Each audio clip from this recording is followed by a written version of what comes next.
I'm Nicole Justine Reed. You have probably heard a lot about different kinds of fears, right? Because there are so many of them that hold us back from living the life that we want. Well, sometimes the fears can be really sneaky. And so I wanted to talk about a very specific one today that some of you might be aware of, but some of you might not be aware of. And it's a type of fear or a fear of something that can actually really impact a lot of your life, your relationships, the way you move forward, and all of that stuff. So the fear is the fear of space. Do you have a fear of space? And what does that really mean? And I don't mean like just necessarily physical space, but I do mean like if you're in a relationship and you want to be with that person all the time because you're afraid on some level to leave them because they're going to abandon you, there's a little bit of that fear of taking space for yourself to internally process your day and what you've learned, etc., which we all need. We all need some alone time as much as we want to be with people that we love. And so this can really affect relationships, just really feeling like, oh gosh, I can't have any space, because this is push-pull kind of thing. Like you want to spend time with that person, but you also want to do your own thing. It can also be just a fear of having space in your day, having just like that sense of urgency and rushing around. Those are the leaves. Urgency and rushing around, feeling like you have to like just be doing something all the time and cramming your schedule, and we do this absolutely a lot in our society these days. And so there's a little bit of a fear of slowing down. Okay, so what happens when you don't give yourself space? This. You back yourself into a wall. You back yourself into a corner and you start living a life that is really constricted and inhibiting of your life force.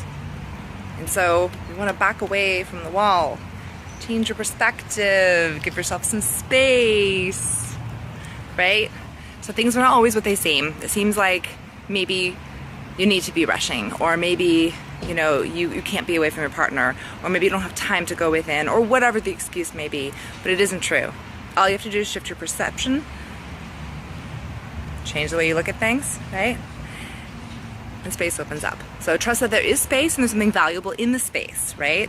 Like over here, there's a parking lot and there's some cars, but check it out, there's also some flowers, right? If you're really focused on the wall, you're not gonna see the flowers. All the spiritual gurus say, right? It's like you need to slow down to go within. You need to slow down in order to access a deeper center of yourself, because that's in the quiet, that's where you can find your true wisdom. And so it's really important to allow yourself to have space. And what really is a fear of space? We're all made up of space. There's some people here. I'm out and about, as you can tell. Actually, speaking of space, my husband and I, we both work from home, and so we spend a lot of time together, and we've had to negotiate being able to have space and really making sure that we both get that alone time. And so I'm out and about today, having my space. So it's important to just realize how this impacts your life, because it's going to impact your relationships and also your relationship with yourself, which is of course the most important one. And what I was saying earlier, before I got a little distracted, was that space is really what everything is made up of. I mean, if you ask all the scientists, we're made up of space, right? And there's like God in all of this space, there's God in all of us. So really, if you're afraid of space, are you afraid of God? Are you afraid of life? Are you afraid of a life force that is in absolutely everything? Think about that. Because really what a fear of space is it's a lack of trust. It's a lack of the ability to just surrender to the moment and trust that life is here to fully support you, and that all is well and all will be okay. So if you found this valuable, please share this video. If you haven't subscribed already to my channel and you want to hear more about fear, more about beliefs, more about passion and ways to live the best life that you possibly can, ways to unleash your unique potential, please do subscribe. And until next time, explore these fears, especially this one, and see if you can give yourself just a little bit more space today.